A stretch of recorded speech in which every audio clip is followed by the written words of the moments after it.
My friends, once again greetings to you in the most precious name of our Lord and Savior Jesus Christ। एक बार फिर से मैं आप सभी का स्वागत प्रभु यीशु मसीह के नाम से मैं करता हूं और परमेश्वर की प्रेजेंस के अंदर मैं आप सभी का स्वागत करता हूं।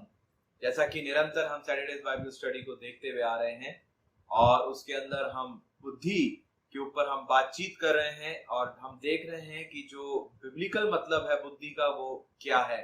और हमने बहुत सारी चीजों को पिछले सैटरडेज हमने देखा और हमने जो स्क्रिप्चर पोर्शन लिया था वो लिया था पहला कुरिन्थियों उसका पहला अध्याय 24 से लेकर 31 वचन तक, जिसपे हम खास तौर से फोकस कर रहे थे कि यीशु मसीह जो है वो परमेश्वर की ओर से ज्ञान है और उसकी दी गई बुद्धि है, ताकि अगर जब हम उसको पा लेते हैं, जब हम उसको रिसीव करते हैं, जब उसको हम ग्रहण करते हैं तो हम अपने जीवन में कितना आगे बढ़ सकते हैं और कैसे हम परमेश्वर की संगति को एंजॉय कर सकते हैं, कैसे हम परमेश्वर की आशीषों को हम अपने जीवन में महसूस कर सकते हैं, उसको एंजॉय कर सकते हैं। हम अपने बच्चों के साथ, अपने बड़े बूढ़ों के साथ, अपने परिवार के साथ, अपने लोगों के साथ हम परमेश्वर की आशीष को कैसे एक बुद्धिमान तरीके से हम बांट सकते हैं। हमने बहुत सारी चीजें देखी और सबसे जो हमने एग्जाम्पल को देखा वो हमने देखा किसके एग्जाम्पल को, राजा सुलेमान के, कि जब वो परमेश्वर से बुद्धि मांगता है ना। सुलेमान जब परमेश्वर से बुद्धि मांगता है तो कैसे परमेश्वर उसके मांगने पर उसको बुद्धि बहुतायत से देता है। और जो पाया जाता है पहला राजाओं उसका 3 अध्याय 1 से लेकर 28 वचन तक, first king chapter 3 and verses beginning from 1 to 28, where Solomon was asking about wisdom from God's side। और यहाँ पर जब हम देखते हैं कि जो रियलिटीज थी वो क्या थी विजडम की, कि ये हमें प्रोटेक्ट करती है, it protects us, it is the highest, और इट कॉल्स अस, ये हमें बुलाती है, it is more valuable then रूबीज, ये मूंगे से भी बहुमूल्य है, ये चतुराई में वास करती है और उसमें ज्ञान होता है, it dwells cleverly and has knowledge, और it is better than gold and silver, ये सोने चांदी से अच्छी है। और फिर हमने 7 खंबे हमने देखे थे जो कि बुद्धि के ऊपर डिपेंड थे, जो लिया गया था प्रोवर्ब्स चैप्टर 9 वर्स 1, जिसमें लिखा हुआ है बुद्धि ने अपना घर बनाया और उसके 7 खंबे गड़े हुए हैं। और जो हमने देखा याकूब की पत्री उसका 3 अध्याय उसके 17वें वचन में, यानी James chapter 3 and verse 17 says, पर जो ज्ञान ऊपर से आता है वे पहले तो पवित्र होता है, फिर मिलनसार और कोमल, मृदुभाव और दया और अच्छे फलों से लदा हुआ और पश्चाताप और कपट रहित होता है। फिर हमने 7 खंभों के ऊपर हमने बुद्धि की नींव को रखा और वो था purity, peaceable, thoughtful, dedicated, full of kindness and goodness, impartial and honest. और फिर हमने एक चीज और देखी पिछले सैटरडे को, हाउ टू गेट विजडम, हमें बुद्धि कैसे मिल सकती है या हम कैसे बुद्धि को प्राप्त कर सकते हैं। हमने देखा कि जेम्स चैप्टर 1:5 में से सबसे पहला जो सोर्स है बुद्धि का वो है परमेश्वर पिता, यानी बुद्धि को हम परमेश्वर से मांगकर हम प्राप्त कर सकते हैं। और जब हम परमेश्वर से मांगते हैं तो इसमें विश्वास भी होना जरूरी होता है। फिर हमने वापस से सुलेमान का एग्जाम्पल इसके अंदर देखा था और हमने ये देखा था कि सुलेमान ने जब परमेश्वर से बुद्धि मांगी तो विश्वास के साथ मांगी और परमेश्वर ने उसको उदारता से दिया, बहुतायत से दिया। फिर दूसरी चीज हमने देखी थ्रू क्राइस्ट, यानी मसीह के द्वारा भी हम बुद्धि पाते हैं, लूक चैप्टर 21 and verse 15। और यहाँ पर जब हमने देखा कि यहाँ पर जब यीशु मसीह जब अपने चेलों को भेज रहे हैं तो उनसे वो अश्योर कर रहे हैं, उनको वो आश्वासन दे रहे हैं, कह रहे हैं कि मैं तुम्हें बुद्धि दूंगा। और जैसा कि हमने सुलेमान का एग्जाम्पल को कंपेयर किया कि सुलेमान का सोर्स परमेश्वर था और यहाँ पर एक ईश्वरीय यानी एक गॉड्स एसेंस हमें देखने को मिलता है, एक गॉडशिप हमें यीशु मसीह को देखने को मिलती है, एक अथॉरिटी, एक सोर्स हमें देखने को मिलता है कि कैसे यीशु मसीह अपने चेलों को बुद्धि दे रहे हैं। फिर हमने एक एग्जाम्पल देखा और उसमें देखा कि जब शैतान जब यीशु मसीह को जब उसका टेस्ट ले रहा था, ट्रायल्स ले रहा था, तो वो खाने से स्टार्ट हुआ और द गार्डन ऑफ ईडन भी खाने से ही स्टार्ट हुआ है ना। शैतान ने आदम हवा को बहकाया और वो बहक गए क्योंकि जो बेसिक नीड जो थी वो यहाँ पेट से शुरू होती है ना? It starts from our stomach, our starvation, our hunger. और यहाँ पर जो आदम हवा थे, यानी जो एडम एंड ईव थे, the first creation of God, they failed to do so. They failed to obey God. But here, when we talk about the second Adam, and Jesus was, we can say that Jesus was successful Adam in the form of flesh. वो एक अपने देह के अंदर वो क्या थे, काफी सफल रहे, और उन्होंने जो बात करी वो बुद्धि के साथ, है ना, एक बुद्धिमान तरीके के साथ शैतान को उन्होंने बहुत सारी चीजों को बताया और उसको करेक्ट किया कि यहाँ पर तू गलत है और जो वचन कहता है वो ये है. That's why लिखा हुआ है कि Jesus is the knowledge of God, यानी जो यीशु है वो परमेश्वर का एक ज्ञान ठहरा, है ना, जिसको लोगों ने एक्सेप्ट किया, जिसको लोगों ने ग्रहण किया और उस ज्ञान को पाकर वो उन्होंने उद्धार को पा लिया. और जिसने यीशु मसीह को पाया वो ज्ञानी हो गया, उसको परमेश्वर का ज्ञान मिल गया. परमेश्वर का ज्ञान वास करता है पवित्रता में, परमेश्वर का ज्ञान वास करता है बुद्धि में, परमेश्वर का ज्ञान वास करता है एक शुद्धता के अंदर, परमेश्वर का ज्ञान वास करता है उसकी कोमलता में, उसके प्यार के अंदर. और यहाँ पर हमने बहुत सारी चीजों को देखा और जीसस के रिप्लाई भी हमने देखे, जो कि पाया जाता है मैथ्यू चैप्टर 22 एंड वर्स 21, जहां पर लोग यीशु को पकड़वाना मांग रहे थे और यीशु ने बोला, जो फरीसी थे उन्होंने बोला कि जो सिक्के पे क्या राजा को कर देना उचित है या नहीं. और यहाँ पर यीशु मसीह कहते हैं कि सिक्का मेरे पास लाओ. और जब सिक्का लाए तो उन्होंने बिल्कुल एक बुद्धिमान तरीके से उस सिचुएशन को हैंडल किया और हमें सिखाया कि कैसे हमें हैंडल करना है, किस तरीके से हमें परमेश्वर को नाज़िर हाजिर जानकर, यानी परमेश्वर को अपने साथ लेकर चलना है. अब जो हम तीसरी बात करेंगे, हाउ टू गेट विजडम, वो पाया जाता है डिटोनॉमी चैप्टर 4 एंड वर्स 6, यानी व्यवस्था विवरण उसका 4था अध्याय उसके 6ठे वचन में जो लिखा हुआ है, सो तुम उनको धारण करना और मानना, क्योंकि और देशों के सामने तुम्हारी बुद्धि और समझ इसी से प्रकट होगी. और अर्थात वे इन सब विधियों को सुनकर कहेंगे कि निश्चय ये बड़ी जाति बुद्धिमान और समझदार है. आइए आज के हम कलाम शुरू करने से पहले परमेश्वर से दुआ मांगे और परमेश्वर को हम मांगे कि परमेश्वर हमें ज्ञान बुद्धि समझ की आत्मा दे, कि आज जो बाइबल स्टडी है वो जब हम करते हैं तो परमेश्वर की इच्छा हमारे जीवन में पूरी हो. Let us pray. Thank you, dear gracious and Heavenly Father, for the wonderful moment that you have given us, the Lord, and you are merciful God, and you are lovable God, and you bestowed your love through Jesus Christ unto us. And thank you for the wonderful love that you have given us, the Lord.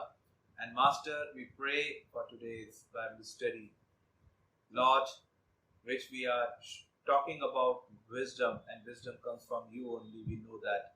And Lord, open our hearts, mind and soul so we may grab your words and we may bring 100-fold of fruit into your vineyard, into your kingdom, Lord, and you may glorify through our deeds and action. Today's Bible study may acceptable unto you. I ask this pray in Jesus' most precious name. Amen. Deuteronomy 4:6. सो तुम उनको धारण करना और मानना, क्योंकि और देशों के लोगों के सामने तुम्हारी बुद्धि और समझ इसी से प्रकट होगी. अर्थात वे इन सब विधियों को सुनकर कहेंगे कि निश्चय ये बड़ी जाति बुद्धिमान और समझदार है. Observe them carefully, for this will show your wisdom and understanding to the nations, who will hear about all these decrees and say, surely this great nation is wise and understanding people.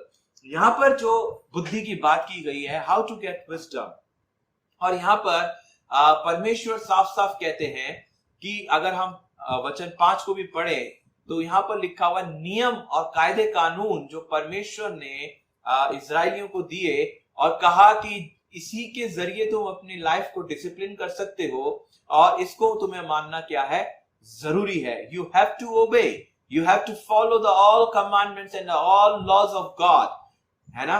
और इन सबको मानना जरूरी है, जिससे कि जो दूसरे हैं उनके सामने तुम क्या ठहरो? तुम एक एग्जाम्पल ठहरो कि ये जाति कितनी समझदार जाति है. Through obedience we can get wisdom. Through obedience we can get wisdom according to Deuteronomy chapter 4 and verse 6. But whom to obey and what to obey and how to obey, ये तीन चीजें हमारे सामने आती है. किसको हम किसकी आज्ञा को पालन करें, है ना? किसकी कैसे करें और क्या करें. और यहां पर साफ साफ लिखा हुआ है कि परमेश्वर के वचन को अपने हृदयों में रख छोड़ो, जिसके द्वारा तुम में कोई भी बुद्धि की घटी ना हो, तुम में ज्ञान ही ज्ञान आए, और जिसके द्वारा तुम दूसरी अन्य जातियों के सामने, चाहे वो कोई सी भी जाति क्यों ना हो, उनके सामने तुम एक मिसाल ठहरो, तुम एक एग्जाम्पल ठहरो कि तुम कितने समझदार हो. और यहां पर परमेश्वर एक और चीज कहते हैं, वो जब है जब हम परमेश्वर को ओबे करते हैं, यानी जब हम परमेश्वर के पीछे चलते हैं और जब उसकी आज्ञा को हम पालन करते हैं, तब हम विजडम के अंदर, तब हम बुद्धि के अंदर बन जाते हैं जो परमेश्वर के ओर से होती है. और यहाँ पर बहुत सारी चीजें, हम एग्जाम्पल्स हम देख सकते हैं अजीजों, है ना? यहाँ पर सबसे पहला एक एग्जाम्पल निर्बुद्धि का मैं कहूंगा कि डिसोबीडियंस, है ना? कि जब from the beginning when God created Adam and Eve and he commanded them and instructed them not to eat fruit from this tree of good and evil knowledge, है ना? भले और बुरे के ज्ञान के वृक्ष के फल को ना खाना. मगर यहाँ पर जब उनको इंस्ट्रक्ट कर दिया गया और कहा तुम मर जाओगे, मगर फिर भी जो आदम और हवा थे वो बहकावे में आ गए और उन्होंने क्या किया? आज्ञा का उल्लंघन किया. जब जब हम अपने जीवन में किसी आज्ञा का उल्लंघन करते हैं, है ना, या जब जब हम किसी आज्ञा को अपने जीवन में हम उसकी अवहेलना कर देते हैं या उसको उल्लांघ देते हैं, है ना, तो क्या होता है? हम हमेशा संकट में पड़ते हैं. और यहाँ पर ये किस संकट में पड़े? ये आत्मिक तरीके से तो मर गए थे, और साथ ही साथ जो इनका पनिशमेंट था, परमेश्वर की उपस्थिति से ये बाहर हो गए. इसी तरीके से जब हम अपने इस जीवन में भी जब आज्ञा का उल्लंघन करते हैं अजीजों, तो हम भी जो समझदार जो लोग हैं, जो परमेश्वर के लोग हैं, जो परमेश्वर की ओर से आना रखते हैं, हम उनकी संगति छोड़ देते हैं. और सबसे बड़ी बात क्या है? परमेश्वर को हम भूल जाते हैं, यानी परमेश्वर को हम अपने जीवन में दूर कर देते हैं. परमेश्वर तो खड़ा है अपनी जगह पर और वो चाहता है कि उसके लोग उसके पास आएं और उसकी आज्ञाओं को सुने, उसकी आज्ञाओं को माने और उसके पीछे चले, मगर हम कभी कभी ऐसा नहीं करते.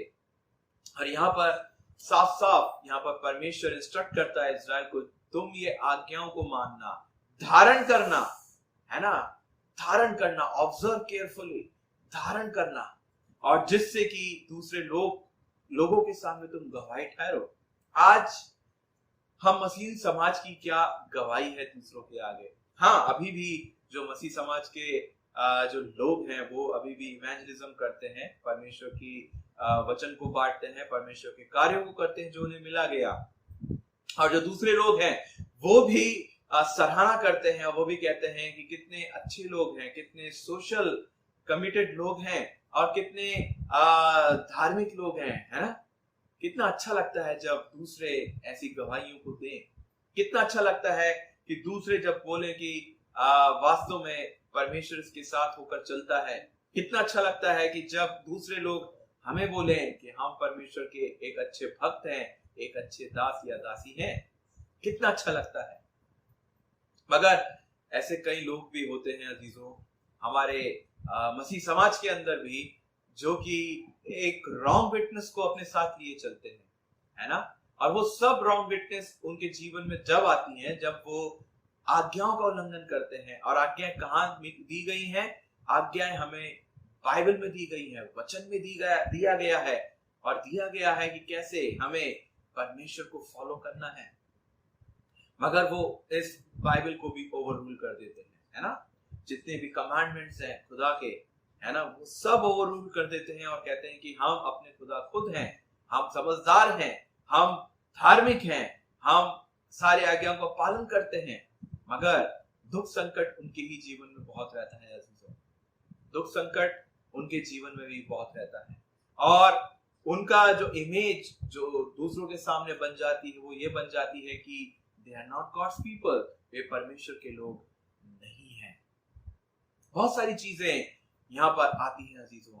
इसलिए परमेश्वर ने कायदे कानून को, नियमों को और बहुत सारे आज्ञाओं को हमें दिया ताकि हम उसके अंदर रहकर हम परमेश्वर को देख सकें, परमेश्वर को हम प्लीज कर सकें, परमेश्वर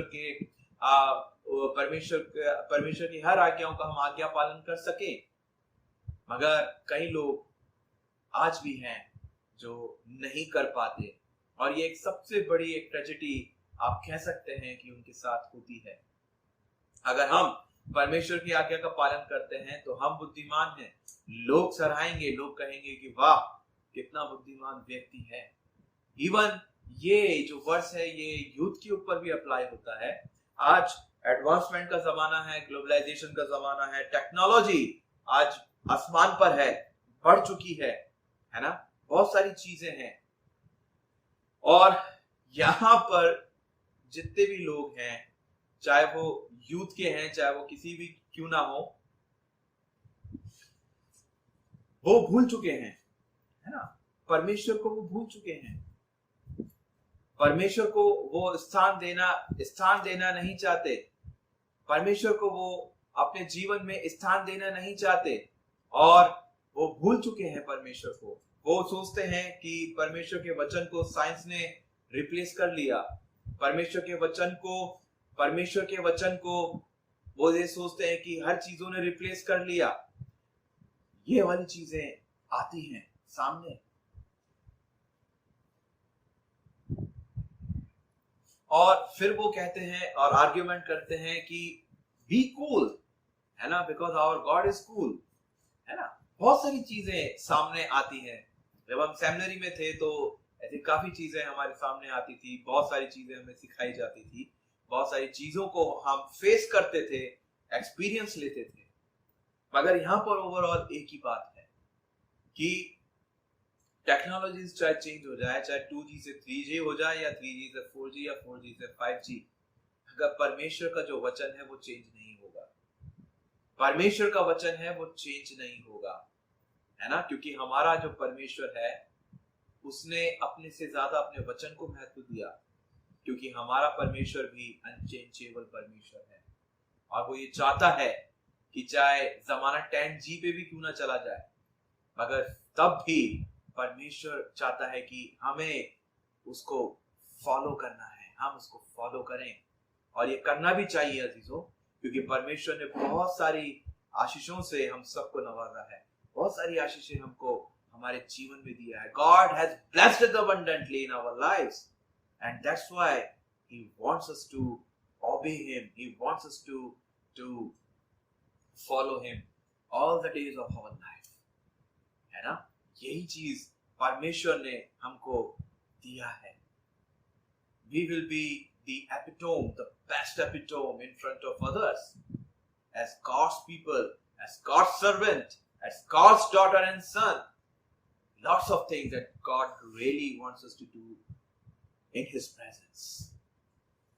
चौथी चीज, कहां से हम विजडम को ग्रहण करें? From where we can get wisdom? Proverbs chapter 9 and verse 10 says, "Fear of the Lord is the beginning of wisdom." परमेश्वर का भय मानना बुद्धि का आरंभ है। Through the fear of God. और ये भय मानना क्या है अजीजों?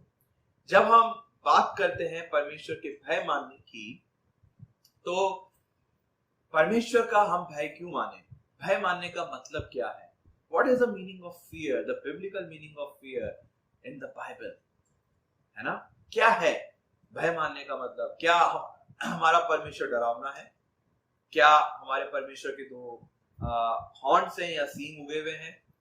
या हमारे परमेश्वर के 10-10 सिर हैं, या हमारे परमेश्वर के बहुत सारे हाथ हैं, या हमारा परमेश्वर क्या कहते हैं काफी अपने अपीयरेंस के अंदर काफी आप कह सकते हैं अनसिस्टमैटिक है, ताकि हम उससे डरें।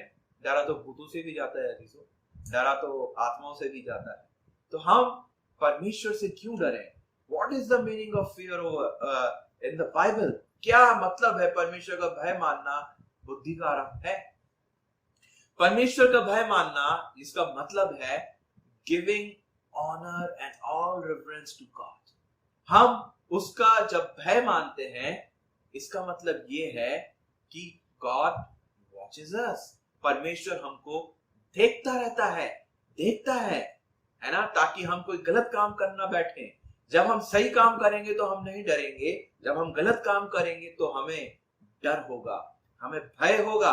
और वही जो परमेश्वर है वो ये चाहता है कि परमेश्वर के भय में रहें, क्योंकि हमारा परमेश्वर पवित्र है और वो अपने लोगों को, अपने मानने वालों को भी क्या है, वो ही पवित्र बनाना चाहता है।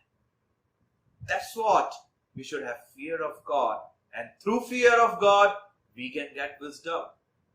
यहाँ पर सब आपस के अंदर जुड़े हुए हैं अजीजों, सारे तथ्य आपस के अंदर एक है कि कैसे हम परमेश्वर के भय को मानते हुए हम बुद्धि को ले सकते हैं।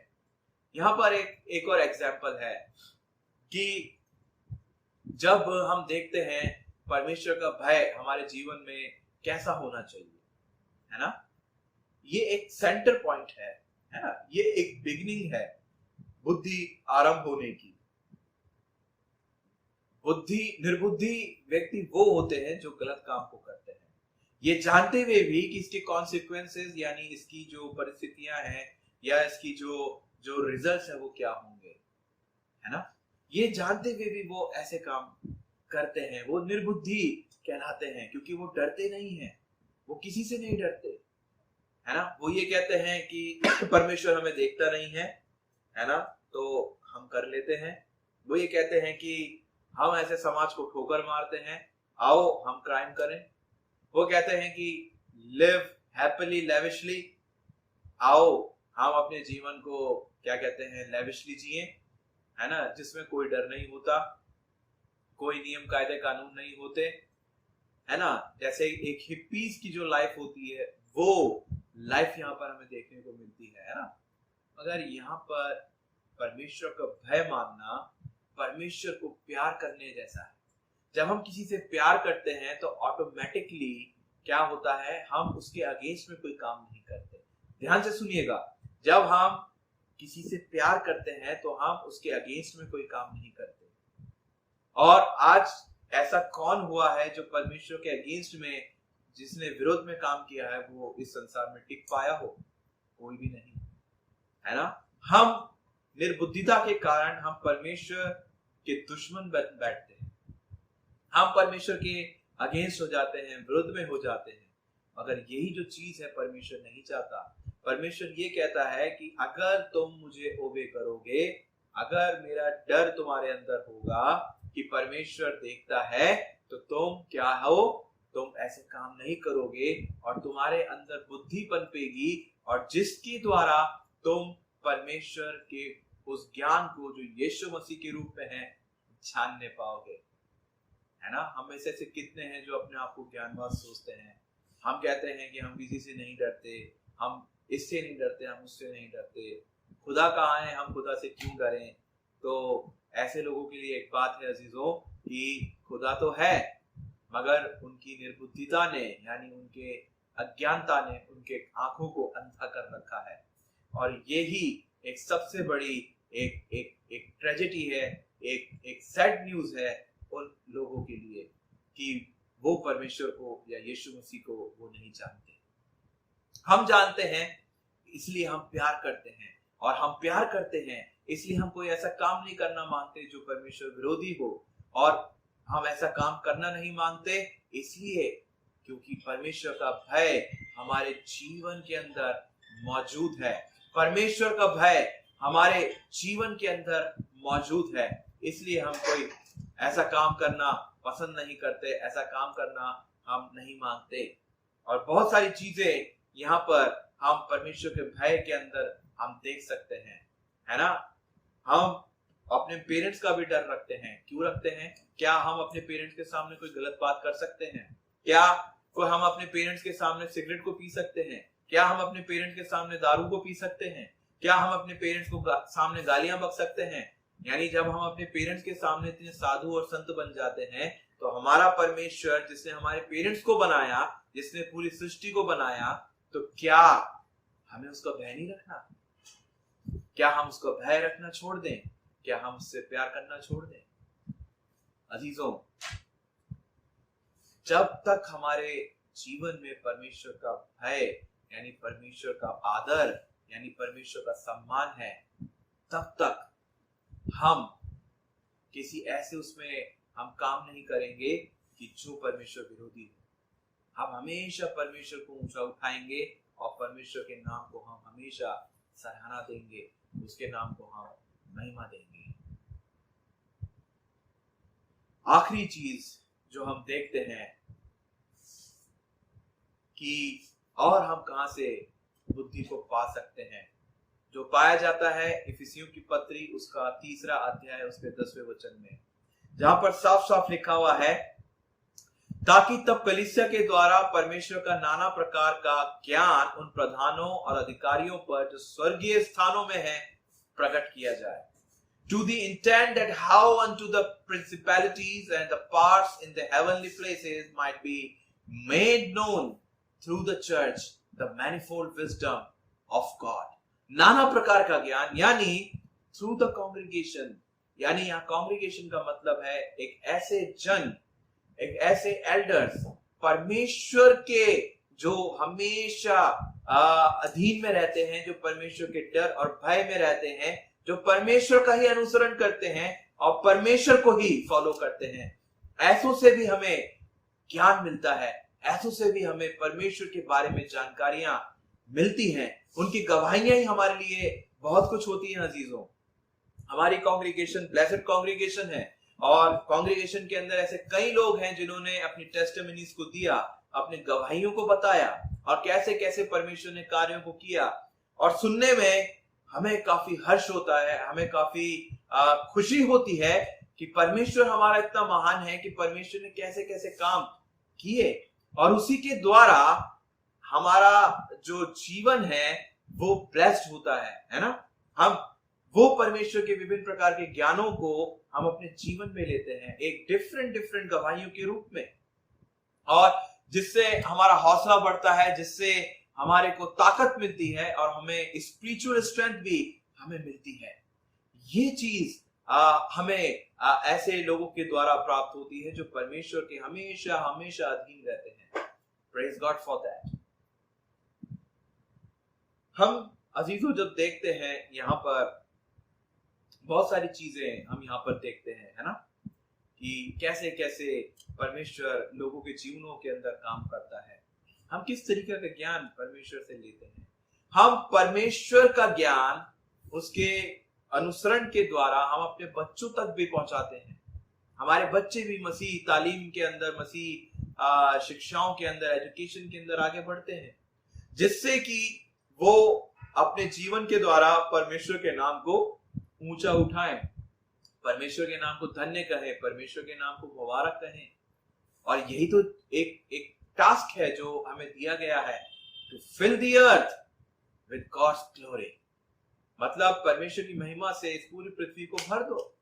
और आजकल जब हम देखते हैं जो जवानों का जीवन है अजीजों, है ना, जवानों का जीवन कहाँ जा रहा है। बहुत सारी चीजें उनके जीवन में आती हैं, बहुत सारी बातें उतार चढ़ाव उनके जीवन में आते हैं, बहुत जोशीले होते हैं, मगर परमेश्वर भरोसा रखने की जगह वो किसी पे भरोसा रखना शुरू करते हैं। मैं सारे जवानों की बात नहीं कर रहा, मैं कई ऐसे जवानों की बात करता हूँ, है ना।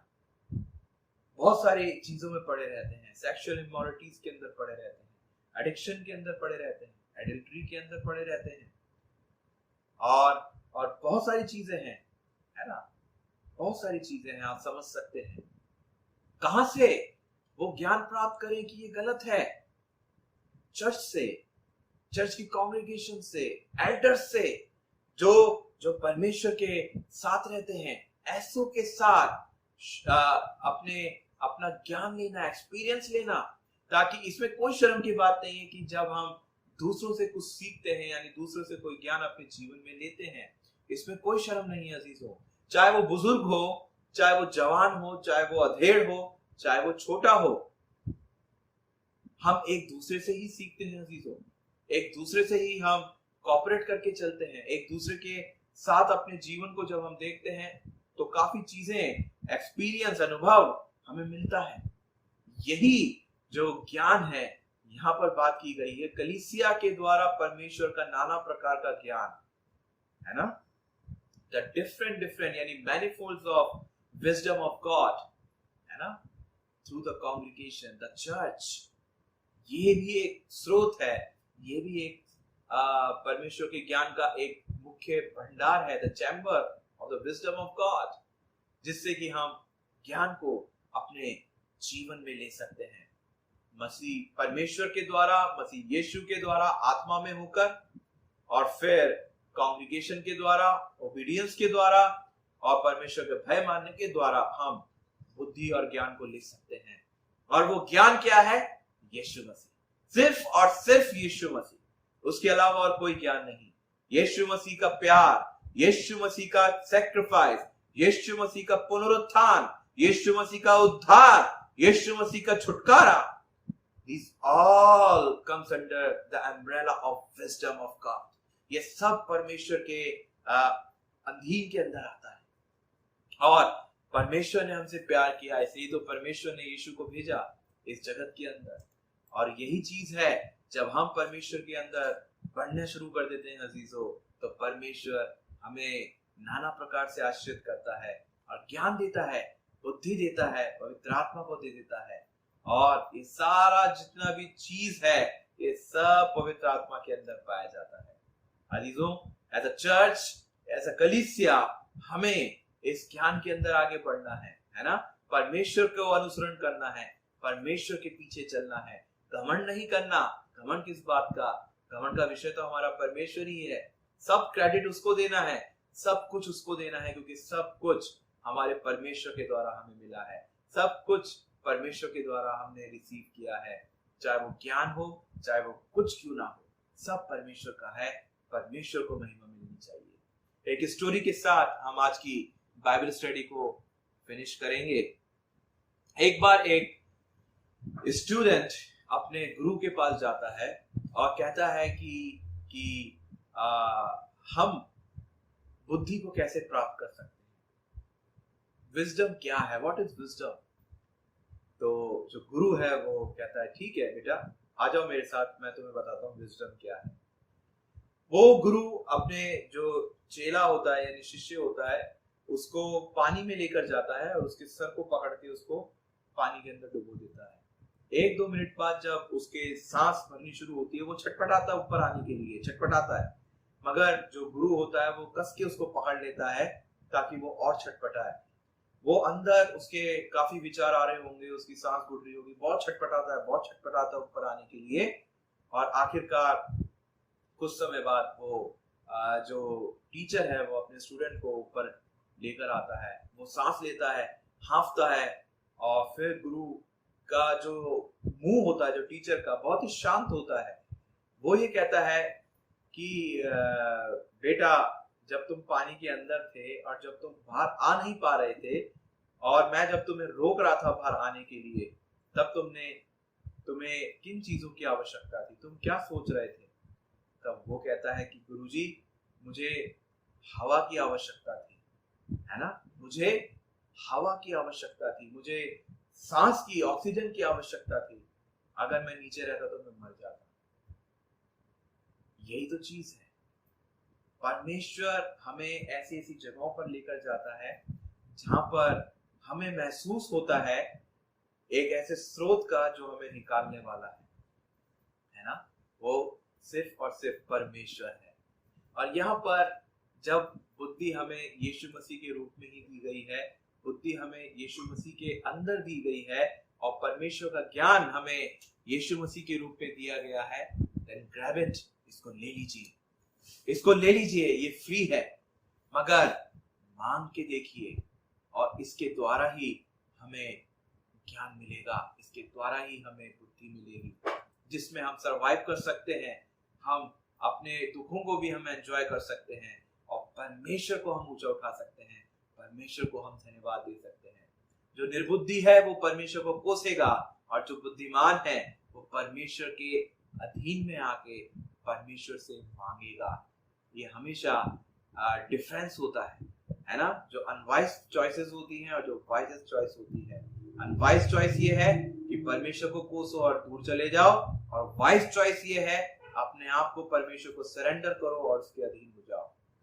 कहने के लिए नहीं, करने के लिए भी। It reveals our action and it is action oriented deeds.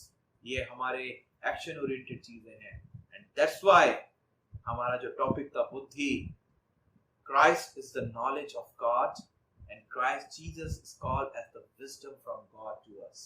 यानी परमेश्वर ज्ञान ठहरा और परमेश्वर हमारे लिए बुद्धि भी ठहरी। इसी के द्वारा यीशु मसीह के रूप में हमें परमेश्वर को ग्रहण करना है और हमेशा समर्पित रूप से, डेडिकेटेड रूप से परमेश्वर के पीछे चलना है और उसको हमें धन्यवाद देना है। आइए हम छोटी सी प्रार्थना करें और ये जो टॉपिक है हम इसको आज समाप्त करें और परमेश्वर का धन्यवाद दें कि परमेश्वर ने हमें ज्ञान बुद्धि समझ की आत्मा दी ताकि हम और गहराई से इसको देख सके, और परमेश्वर निरंतर इस बाइबल स्टडी के दौरान हम सबके साथ बना रहा। आइए हम दुआ करें। धन्यवाद सब शक्तिमान पिता परमेश्वर, एक बार फिर आपका धन्यवाद देते हैं सुंदर समय के लिए जो आपने हमें दिया। थैंक यू जीसस कि आपने इस संसार में एक ज्ञान के रूप में आए और परमेश्वर से हमें रूबरू कराया और परमेश्वर को हम जान पाए, परमेश्वर के उस प्यार को हम जान पाए जो कि प्यार परमेश्वर ने आपके द्वारा हमें दिया। हम धन्यवाद देते हैं तमाम आशीष बरकत के लिए, और आज की जो बाइबल स्टडी हम समाप्त करते हैं, हमारे साथ आप रहें और आशीष बरकत दें। संपूर्ण कांग्रेगेशन को, हर एक जनों को मैं आपके हाथ में देता हूँ पिता, और पिता हमारे जीवन में निरंतर आप बने रहें और हम आप में बने रहें पिता, और हम आपका हाथ पकड़े रहें एक बच्चे की नाई। जैसे पिता अपने बच्चे के हाथ पकड़ के चलाता है वैसे ही पिता आप हमें भी चलाएं। धन्यवाद यीशु, आपने प्रार्थना को सुना। जितने भी हमारे कांग्रेगेशन हैं, जितने व्यूअर्स हैं, सबको हम आपके हाथ में देते हैं और इस प्रार्थना को आपके इकलौते बेटे हमारे उद्धारकर्ता प्रभु यीशु मसीह के मधुर मुबारक नाम में होके मानते हैं, जिसने हमें ये प्रार्थना करना सिखाया। Our Father who art in heaven, hallowed be thy name, thy kingdom come, thy will be done on earth as it is in heaven. Give us this day our daily bread, and forgive us our trespasses, as we forgive those who trespass against us. And do not let us fall into temptation, but deliver us from evil. For thine is the kingdom, power, and the glory, forever and ever. Amen. परमेश्वर आप सबको आशीष दे और आप सुरक्षित रहें, अपने घरों पर रहें और परमेश्वर को धन्यवाद देते रहें। Thank you so much.